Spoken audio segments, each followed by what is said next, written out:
much. On the sidelines of Cop27, we're bringing you the beat of Sharm here on Nile TV International, and we're really honored to have with us Mrs. Jane Nelson from Harvard University. Mrs. Nelson, thank you so much for joining Nile TV.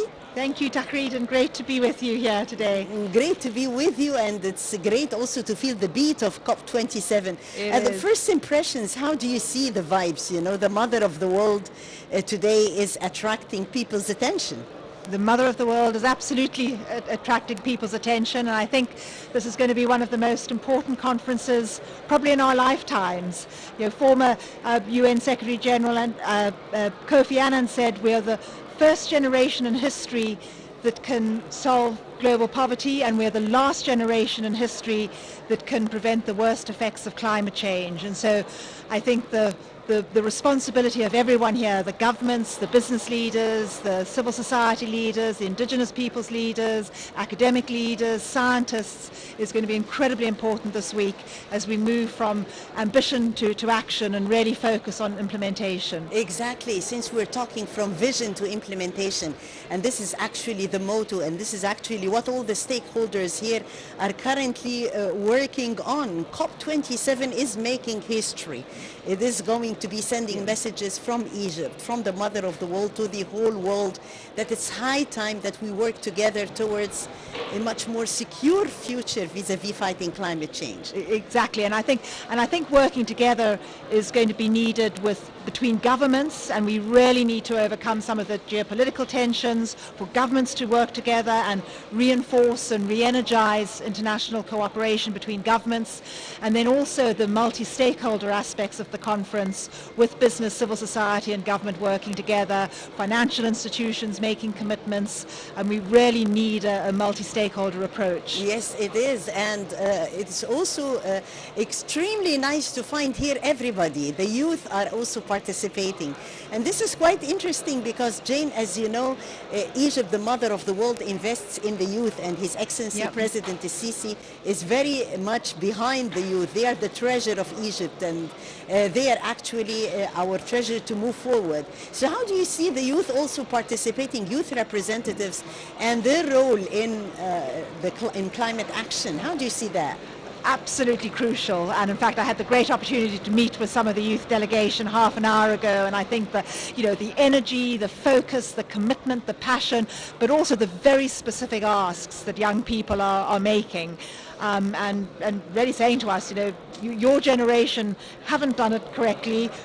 Now it's on our generation to take action. So I think they're becoming, you know, much more demanding than they've been in the past. I think there's enormous opportunity for youth, both from a political engagement perspective, but also youth entrepreneurship. And we're going to see some great examples here in the innovation zone and the green zone, as well as in the blue zone, of youth entrepreneurs working together to find practical solutions, as well as youth advocating to governments for change. So I think the youth presence, it's already strong, and I think it's going to grow throughout the week, and a very important presence, and very practically focused, not just advocating, but also demonstrating what young people can do. Yes, exactly, demonstrating willingness to act in action, and as Jane said, it is this issue of togetherness that we need. We need this collaborative work in order to find solutions on the ground.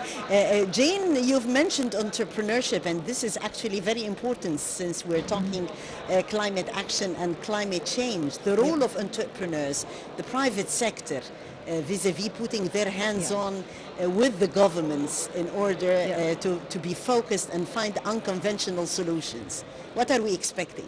Again, I think a massive presence from the private sector, both private financial institutions as well as large corporations, as well as entrepreneurs and startup companies.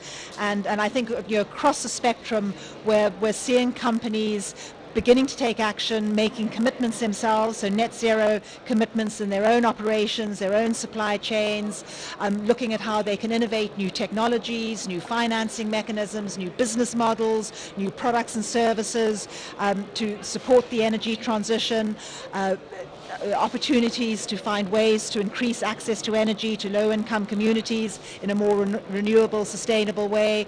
And we're also seeing business playing an advocacy role. So I think we're seeing business in three key areas, through its core business operations, making its own net zero commitments, through innovation and entrepreneurship and new approaches, and through advocating for policy change. So I think we're seeing a growing focus from the business community and from the financial sector. It is, and it's always great to see what Jane is, focused on, which is innovation. Innovation is considered to be the key if we're talking success of COP27. And here come all the stakeholders joining forces together, sitting, think tanks, brainstorming new ideas, and coming out with the innovative solutions. How can we, encourage those innovative solutions? It's always, the key is in education, as we say. Education and education, and a sense of awareness for the people vis-a-vis the hazards of climate change. What do you think? Absolutely. So I think education plays a crucial role, both awareness of the hazards of climate change, but also really giving people hope that we can take action, that we must take action, and we can have an impact, and not to give up, because we clearly face very challenging times at the moment, not only from climate but from a range of other polycrises that the world is facing. And so I think education to inspire and motivate young people to take action is key.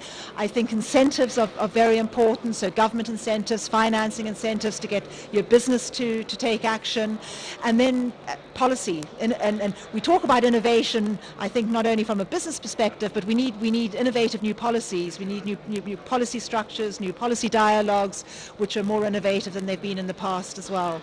Yes, Jane. Well, a final question before we leave. Let us more focus on messages that the Mother of the World is sending throughout COP27 that makes all the difference. As you know, Africa is pinning high hopes also on COP27. Egypt is speaking in the voice of Africa vis-a-vis the hazards of climate change.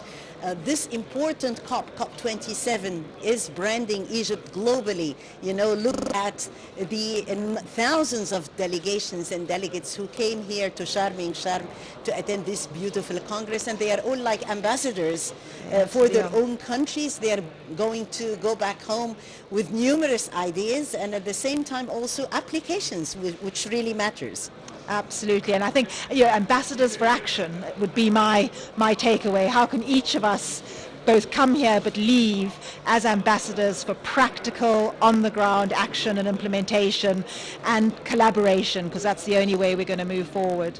Thank you so much, Mrs. Jane Nelson from Harvard University, joining us exclusively on Nile TV International and on the sidelines of our coverage of COP27. As Ms. Nelson said, let us all move forward together. Let us put this sense of togetherness high. Let us all act as ambassadors in action. And this is the way forward to achieve success. We still continue here the beat on Nile TV International from Sharm and covering COP27.